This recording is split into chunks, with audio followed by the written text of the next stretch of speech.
오늘 말씀 읽겠습니다. 오늘 말씀은 히브리서 12장 1절부터 2절입니다. 히브리서 12장 1절부터 2절이에요. 히브리서 12장 1절입니다. 너무나 잘 아시는 말씀, 너무나 유명하고 진짜 힘들 때마다 이거 정말 이 말씀 많이 붙들었던 것 같아요. 아, 내게 소망이 없구나, 하나님만 소망했구나 하는 말씀으로 이 말씀을 주로 많이 붙듭니다. 우리가 1절과 2절 짧으니까요, 한 목소리로 같이 읽도록 하겠습니다. 시작. 이러므로 우리에게 구름같이 둘러싼 허다한 증인들이 있으니 모든 무거운 것과 얽매이기 쉬운 죄를 벗어버리고 인내로써 우리 앞에 당한 경주를 하며 믿음의 주요 또 온전하게 하시는 이인 예수를 바라보자. 그는 그 앞에 있는 기쁨을 위하여 십자가를 참으사 부끄러움을 개의치 아니하시더니 하나님의 보좌 우편에 앉으셨느니라. 아멘. 자, 오늘 주제는 결혼 구원에 대해서 이야기를 할 겁니다. 구원을 좀 더 입체적으로 바라볼 거예요. 여러분, 구원이 뭐죠? 구원이 뭔지 설명하실 수 있는 분 계시나요? 네, 물어보면 시험 받는 거 압니다. 지금 넘어갈게요. 네, 구원은요, 예수님을 믿으면 우리가 구원받는다는 게 너무나 당연하기 때문에 이거를 구체적으로 설명할 필요가 없다고 생각할 수도 있겠어요. 그런데 우리가 알고 있는 구원은요, 어쩌면 뭐 저보다 더 잘 아시는 분도 계실지 모르겠지만 구원은요, 사실은요, 더 입체적으로 바라볼 수 있어요. 자, 이제 구원에 대한 의미부터 차근차근, 너무나 당연한 얘기지만 하나씩 짚고 넘어갈게요. 구원이라는 거는요, 오늘날 쓰는 말은 아니에요. 그죠? 뭐 구원받았습니다라는 말이 현대어로 쓰나요? 아니요. 근데 오늘날 가장 구원이랑 비슷한 말이 뭐가 있을까요? 여러분 생각해 보셨어요? 생각해 보세요. 뭐가 있을 수 있을까요? 구원과 가장 비슷한 말. 구원이 크리스찬. 네, 맞을 수도 있어요. 그것도 정답일 수도 있죠. 또 구원이란 단어 자체가 우리랑 굉장히 가까워 가장 그 의미가 똑같은 말이 또 뭐가 있을 수 있을까요? 살았다. 그렇죠. 살았다. 맞아요. 그것도 맞아요. 또 뭐가 있을까요? 맞아요. 목사님. 제가 하고 싶은 말을 딱 목사님 말씀하셨네요. 어쩜. 네. 네, 고마워요. 근데 다 맞는 말이죠. 크리스천, 살았다, 구조였죠. 구원에 대한 가장 가까운 말은 뭐예요? 구조예요. 오늘날 현대는 구조죠. 이런 거죠. 제가 집에서 낮잠을 하고 자고 있어요. 막 코 골면서 막 근데 불이 났어 집에. 활활활 타오르는 거예요. 근데 제가 딱 눈을 깨보니까 와, 집이 당장 무너지게 생긴 거예요. 불타. 너무 뜨거워요. 불타 타 죽겠어요. 그것뿐만이 아니에요. 연기가 모락모락 피어나는 거예요.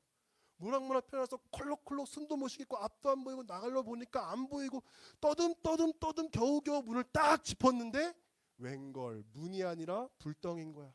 나갈 수도 없는 상황인 거죠. 그래서 난 꼼짝을 죽었구나 하고 있는 상태에서 누군가 창문을 또 콩콩콩 두드린 거예요.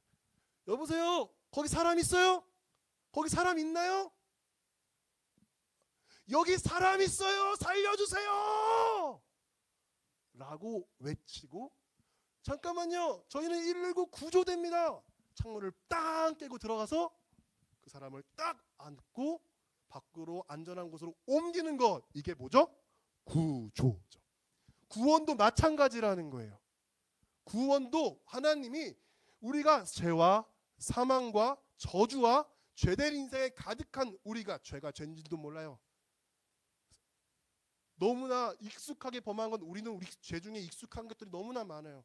분별할 수도 없고 진짜 우리의 힘으로는 그의 죄의 값이 뭐죠? 사망, 저주, 영원 지옥의 불면한 그 죄에 대한 심판의 대가를, 지옥이라는 대가를 받을 수밖에 없는 연약한 존재이지만, 그렇게 필면의 존재이고 심판의 대가를 받아야 할 존재이지만 예수 그리스도라는 구조대가 나타나셔서 그 이름을 딱 믿으면 그 사망의 지역에서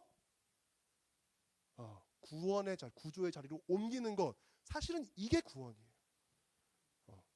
이게 구원이에요. 성경이 말하고 있는 구원의 개념은 이것입니다. 근데 제가 알고 있는 개념과 다른데요? 라고 말할 수도 있지만 다르지 않을 수도 있어요. 그런데 우리가 좀 더 입체적으로 본다면 우리는 예수를 믿으면 구원받다라는 것 내가 변했다고 생각해요. 내가 있는 이 자리에서 내가 잘나게 변했는 거라고 생각해요. 그게 아니라 성경에서 좀 더 입체적으로 조금 보면 내가 구원받는 자리로 옮겨지는 거예요.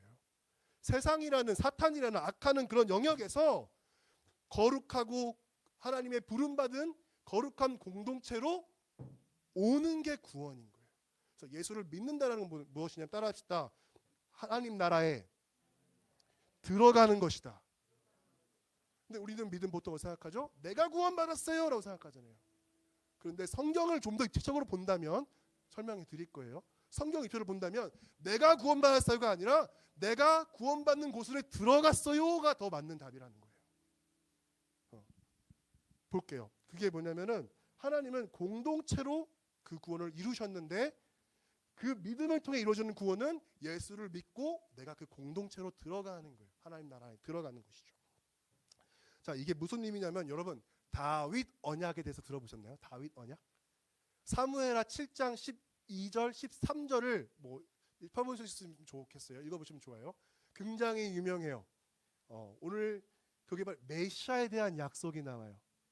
메시아 약속 나오는데 뭐라고 했냐면 다윗이 성전을 세우려고 하니까 이제 다윗이 이제 하나님이 다윗과 약속하는 거야. 다윗아 다윗아 너의 나오는 후손 중에 성전을 세울 사람이 나타날 거야. 그리고 그를 내 아들이라 여기고 그가 나를 아버지라고 부를 거야 라고 얘기한다는 거죠. 그리고 그 왕권은 절대 흔들리지 않고 그의 나라는 영원할 거야. 우리는 보통 이 보면 뭐 솔로몬이라고 생각할 수도 있겠지만 마태복음이나 누가복음에 보면은 족보 엄청 나오죠. 누가 누구를 낳고 누가 누구를 낳고 누가 누구를 낳고 누구를 낳고 나오죠. 그죠? 저는 이걸 읽을 때마다 시험 받았어요. 도대체 이게 왜 있는 거지?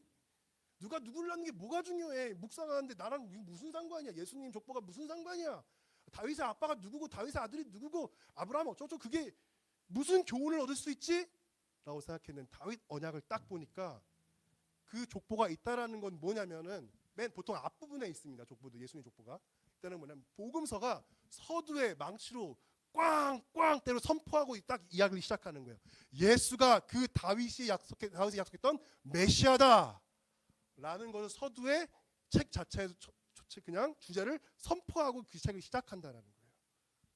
그래서 그 족보가 적힌 이유는 뭐냐면 다윗의 자손, 다윗의 씨, 다윗의 후손, 하나님이 약속하신 그분이 예수다라는 것을 복음서가 증거하면서 이야기를 펼쳐나간다는 거죠.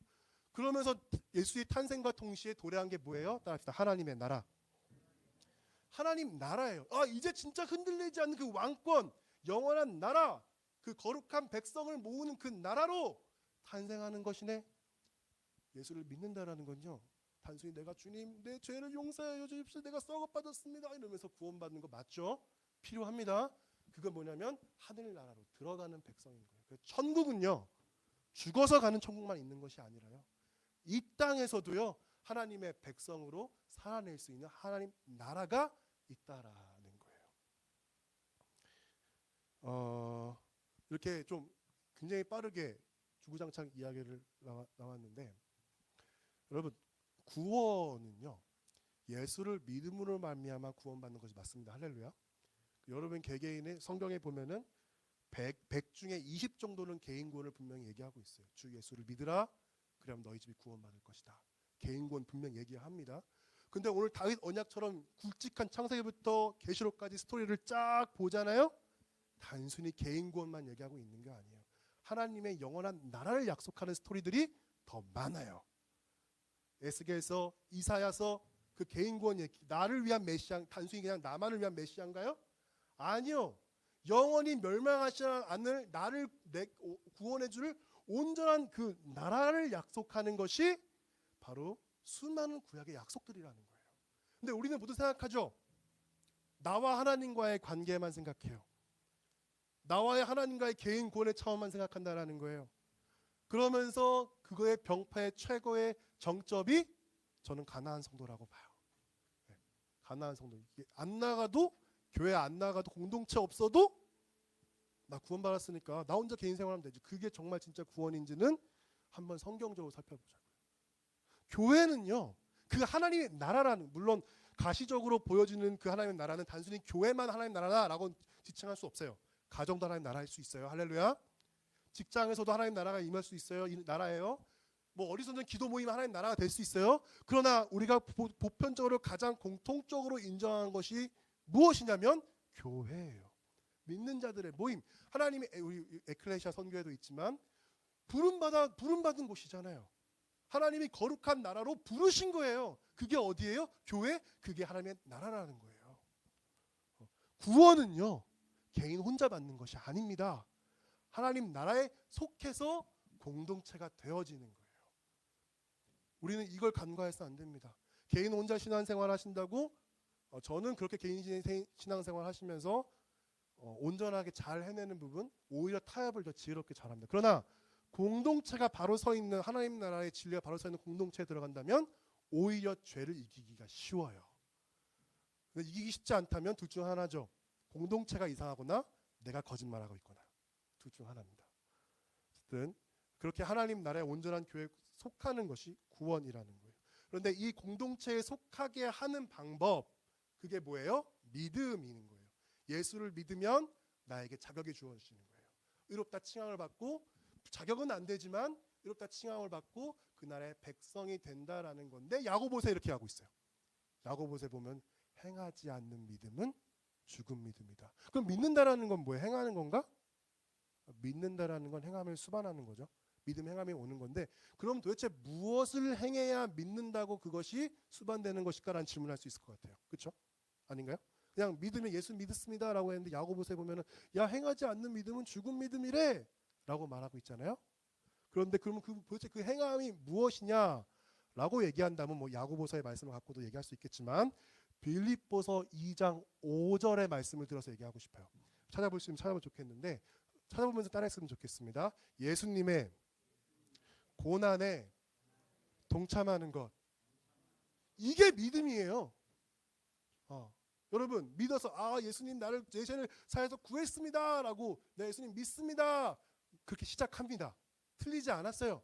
그러나 이 믿음의 성장과 진짜 제대로 된 믿음은, 주님, 내가 어떠한 상황 가운데서도 예수님의 고난에 동참합니다. 십자가를 통해서 그 몸을 만드셨듯이 나도 이제 주님의 한 몸 나라로서 그 고난에 동참합니다 라고 고백하며 삶을 살아내는 것이 진짜 믿음인 거예요. 그래서 빌립보서 2장 5절은 이렇게 얘기하고 있죠. 너희 그리스도의 마음을, 예수의 마음을 품어라. 근본 예수님의 마음을 좀 본받아라. 예수님의 마음을 본받아야 한다라고 빌립보서 2장 5절에 말하고 있잖아요. 단순히 사랑하고 이사하고 헌신하고 예수님처럼 살아야지가 아니라 하나님 나라의 백성으로 구성원이 됐다면 믿는 것이 무엇이냐면 예수님의 마음을 품는 거예요. 근본 그게 사랑과 희생과 헌신이라는 거죠. 사랑과 희생, 헌신. 여러분 물어볼게요. 너무 어려운 거예요. 사랑과 희생, 헌신, 하나님 나라, 교회, 공동체 여러분 얼마나 하고 있나요? 믿는다면 못할 수 있어요. 하지만 또 잘할 수도 있죠. 나의 믿음을 점검한다면 내가 찬양을 얼마나 잘하는지 예언과 은사적인 차원으로 그거를 증명하는 게 아니라, 진짜 믿음이 좋다라는 거는요, 사랑과 희생과 헌신을 얼마나 잘하고 있는가라는 것을, 내 믿음을 점검해야 한다. 두렵고 떨림으로 구원을 이루라는 것은 이걸로 점검해야 된다라는 거예요. 이 말씀을 준비하면서 제일 찔리는 사람은 저였습니다. 교회에 좀 크고 작은 사건들이 많았어요. 경민 사모님이 뭐 아까 기도하실 때 다 제 기도 같았어요. 성도들한테 너무 조금 강하게 얘기하는 부분이 좀 많았는데, 어쨌든 그걸 좀 회개하고 그랬어요. 그런데 여러분 돌아볼게요. 자, 우리 이제 여러분들에게 뭘 어떻게 해야 할지는 알려드렸어요. 믿음이 무엇인지 알려드렸어요. 진짜 믿음이 뭔지를 알려드렸어요. 그리스도의 마음을 품는 건데 그게 믿음인데, 사랑과 희생과 헌신이라고 말씀드렸어요. 그렇다면 우리는 이제 실제적으로 하늘에 얘기했다면 땅으로 내려오자고요. 가능해요? 난 안 되던데. 내 힘으로 해봤자 결국은 대가를 바라더라고요. 심지어 제 아내를 전 너무 사랑합니다. 사모를 제 아내를 너무 사랑하는데, 너무 사랑해도요 제가 요구하더라고요. 아내로서의 나에게 해줬으면 하는 모습을 요구하더라고요. 제가 하임이 너무 자녀들 너무 사랑합니다. 근데 자녀로서 나한테 이걸 해줬으면 하는 것을 요구하더라고요. 사람의 사랑은 어쩔 수 없어요. 잘못된 게 아닙니다. 사랑은 어쩌면 요구하고 받고 이것이 잘 되는 거죠. 사랑 잘하는 사람일 수도 있어요. 근데 사람은요, 그런 사랑 때문에요, 결국은 돌려받고 싶은 마음 때문에 완전한 사랑을 할 수 없어요. 그래서 공동체, 정말 사랑이 넘치는 교회가 가끔 깨지는 이유도요, 아무리 사랑 많이 하는 사람이 어떻게 미천이 다 드러나면 사랑 더 못하는 거예요. 받고 싶은 게 사람 마음인 거죠. 그래서 어느 순간 사랑만 하던 내가 받고만 싶은 나로 변화되는 모습들을 사랑 많이 해본 사람은 느껴볼 거예요. 많이 느껴볼 거예요. 못 느껴봤다면 사랑해보셨으면 좋겠어요. 그때가 저는 많이 깨달았어요. 이 좋은 일도 내 힘으로 못하는구나. 내 힘으로 못하는구나. 그래서 우리의 믿음을 두렵고 떨림으로 온전하게 이루면 어떻게 해야 돼요? 오늘 본문을 읽었던 것처럼 온전케 하시는 주님만 바라보는 거예요. 할렐루야. 주님의 능력으로, 성령의 능력으로 해야 되는 것이지, 나의 능력과 나의 힘과 나의 의와 나의 얼굴을 좀 이렇게 착해 보이겠지, 조금이라도 이런 마음이 없도록 겸손히 낮추고 사랑해야 한다라는 거예요. 믿음의 주요 온전케 하시는 주님을 바라봅니다. 할렐루야. 주님이 그걸 하게 하실 거예요. 내가 아니라, 여러분 자신이 아니라 하나님이 하게 하실. 그럴 때 하나님 나라가 실제가 되고 나의 죄를 다스리고 공동체가 부흥하게 되는 줄로 믿습니다. 초대교회가 그걸 한 거예요.